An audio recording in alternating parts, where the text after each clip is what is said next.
नमस्कार, आप देख रहे हो उजागर न्यूज और मैं सोनू वर्मा आपका हार्दिक स्वागत है। कार्य प्रगतिशील Delhi Baroda express way construction का काम कर रही एप्को कंपनी द्वारा कर्मचारियों ने लगाया गंभीर आरोप। जी हाँ, बात करते हैं नुहू जिले के उजीने के पास एप्को कर्मचारी ने कहा है कि रात के करीब 12 बजे एक कर्मचारी के हाथ में उंगली को चोट आ जाती है। आरोप लगाया कि हमारे सीनियर ने हमारी उंगली को चोट दी है और हमें गंदी गंदी गालियां भी देते हैं। बात बात पर हमें कंपनी से निकाल देने की बात कहते हैं। हमें खाना भी घर पे नहीं दिया जाता है। अगर हम इसकी शिकायत करते हैं तो हम नजदीकी पुलिस को बुलाकर गेट से बाहर कर देते हैं और 2-2 दिन तक गेट के बाहर रहना पड़ता है। वहीं कर्मचारी ने कहा है कि हमारे खाने पीने का सामान जैसे गैस चूल्हा, खाने पीने का सामान भी कमरे से निकाल दिया गया है। ड्राइवर ने बताया कि हमारे पास अगर शीशा टूट जाता है या गाड़ी में खराबी हो जाती है तो उसकी डबल सैलरी काटते हैं और बार बार धमकी दी जाती है काम करना है नहीं करना। सारे कर्मचारी यूपी, राजस्थान, बिहार के हैं और एक दिन उनके साथ करीब 1 साल से दिक्कत आ रही है। अगर कोई आवाज उठाता है तो उसकी आवाज को दबा दिया जाता है। हमें न्याय नहीं मिला तो हम आगे भी कोशिश जारी रखेंगे। मजदूरों ने बताया कि हमें 2 दिन से खाना तक नहीं मिला है। आखिर काम करें तो करें कैसे। जब नजदीक पुलिस चौकी जयसिंहपुर को इस मामले की जानकारी मिली तो मौके पर चौकी इंचार्ज जाकर मामले को शांत करवाया। चौकी इंचार्ज ने बताया कि अगर दिलीप की उंगली में फ्रैक्चर आ जाता है तो जिसने भी दिलीप को चोट मारी है उसके खिलाफ मुकदमा दर्ज किया जाएगा। 21 मजदूर काम छोड़कर जा चुके हैं। HR रमन रेड्डी ने कहा है कि दिलीप कुमार की केसरवानी को जो नाइट में इंजीनियर है उन्होंने 400 लेबर को पहला पुचका कर काम बंद करवा दिया। कंपनी को करीब 1.5 लाख रुपए का नुकसान हुआ है। उन्होंने बताया कि जो मजदूर कंपनी छोड़कर गए हैं उनको जल्द ही 10 दिन के अंदर सैलरी दी जाएगी। अब बने रहिए सोनू वर्मा के साथ। मेरी डॉक्टरी करा ली जाए, मेरा अन्न का दाना निकला है तो मेरी घर से मैं 1 लाख रुपए और देंगे इन लोगों को। बहुत सही। मेरा जो भी था इन्होंने गैस वगैरह वो रूम से निकलवा लिया, बर्तन भी निकलवा लिए। मैस में अंडे वंडे हम नहीं खाते, शाकाहारी हैं और मैं कहते हैं तो वो कहते हैं खाना हो तो खाओ, न बैग उठाओ घर जाओ। और सर ये सैलरी होल्ड करने में ये 50 लाख रुपए पर मंथ कमाते, उसमें इन लोगों का कमीशन रहता है। उसमें ये कुछ भी छुपा लुपी हम लोग ड्राइवर या और कोई स्टाफ है तो 10 मिनट में गेट से बाहर डंडा मार के पुलिस बुला के बाहर कर देते हैं। और अगर उन अधिकारियों की बात है तो ये सुबह से अभी तक सब काम रुका हुआ है कंपनी का।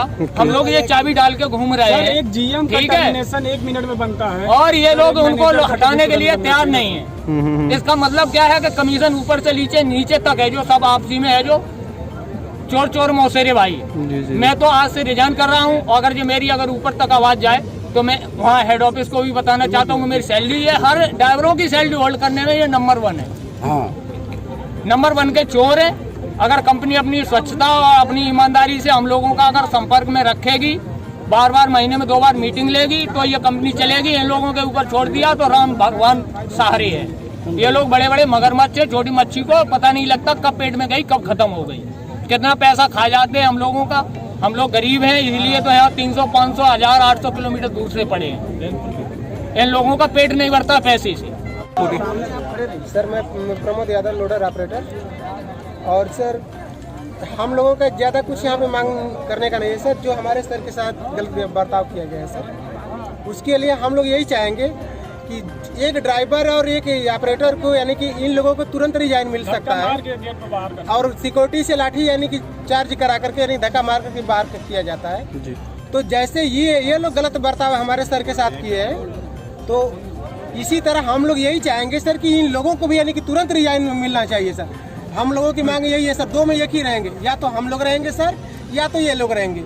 ये लोग रहेंगे तो हम लोग नहीं रहेंगे सर। नाम बता दो। और तुरंत अगर से ये हम लोगों की आवाज़ अगर से ऊपर, और ये राव सर और रेड्डी सर, मैं हाँ रमना रेड्डी, और इन दोनों लोगों की सर 2 लोगों की मांग है। कब से दिक्कत आ रही है आप लोगों को? 1 साल से। लेकिन आपने आवाज क्यों नहीं उठाई जब से? ये आई है जब गुप्ता साहब यहाँ से चले गए हैं उसके बाद से बताते थे, GM तक बताते थे मगर कोई सुनता नहीं। हाँ तो सर ये सब हम लोग यानी कि बात यानी HR ऑफिस तक यानी भी हम लोग करते हैं, लेकिन वहाँ तक यानी कि बात को दबा दिया जाता है, कोई सुनवाई नहीं। इंजीनियर हूँ जी, केसरवानी साहब के साथ में हूँ जी, और मैं उनके साथ काम कर रहा हूँ। लगभग 1-1.5 साल हो गया मेरे को। मैं यहाँ पे जो उनका व्यवहार देख रहा हूँ ये सब जनता सही ही बोल रही है। ये जनता ही खुद बता रही है कि वो लोग कैसे हैं, बोलने की जरूरत नहीं है। और ये बहुत गलत हो रहा है। अभी रात में इसको ऐसे मारे हैं वो लोग, ये बहुत गलत है। मारपीट खा के कोई काम नहीं कर सकता सर। गाली गलौज से वो अलग है, लेकिन आज इनको मारे हैं, कल किसी को भी नहीं। हमें सुनने में आ रहा है कि बहुत गंदी गंदी गालियां भी देते हैं। बता रही है सर आपको, इसमें अब कहने की कोई बात नहीं है, पूरी जनता खुद ही बता रही है। पुलिस भी आई थी, पुलिस आई चली गई। मैंने बात की, दोबारा फिर आ रही है पुलिस, वो भी उन्हीं को बोल के गए कि उन्हीं की गलती है। पुलिस भी बोल के गई है, पुलिस ने पूरा जांच पड़ताल किया, बात किया सबसे, उन्होंने समझा क्या प्रॉब्लम है, वो भी यही बोल के गए कि उन्हीं की गलती है। अपने साथ भी एक बार ऐसा हादसा इनके साथ हुआ। मेरी तो अभी नई ज्वाइनिंग है यहाँ की, मैं बहुत जल्दी में आया जी। हुआ क्या, मैं ट्रांसपोर्ट देखता हूँ कंपनी का, मैं गाड़ियों को मूवमेंट दे रहा था, तभी मेरे सीनियर अधिकारी जो राव साहब रेड्डी साहब हैं, उनसे मेरी बात, वो आए मेरे ऊपर बिगड़ गए। क्या कर रहा है यहाँ, हरामखोरी कर रहा है, गाड़ी क्यों नहीं मूव कर रही है। मैंने कहा सर डीजल लेने आइए, गाड़ी बिना डीजल के नहीं जाएगी। तो बोल रहा है कि 2 ही देर बाद 2 ही ऑप्शन है, तो काम कर तो भाग जाए यहाँ से। तो हमने कहा सर भगा दीजिए अगर आप करना है तो। कह रहा है तो हमसे बोलने लगे कि 10 नहीं बजेगा, तुझको मूवमेंट लेटर पे दिला के दम लूंगा। हमने कहा सर ठीक है दिला दीजिए, हम छोटे एम्प्लॉय हैं, आप क्या हमारे सीनियर हो, जैसा करते हो वैसा कर लो, हम क्या कर सकते हैं इसके। वैसे में गाली गलौज करने लगे सर। तो आए दिन हर आदमी के साथ ऐसा ही होता है, कोई नई चीज़ नहीं है, और किसी से कुछ भी कहो कोई सुनवाई नहीं है।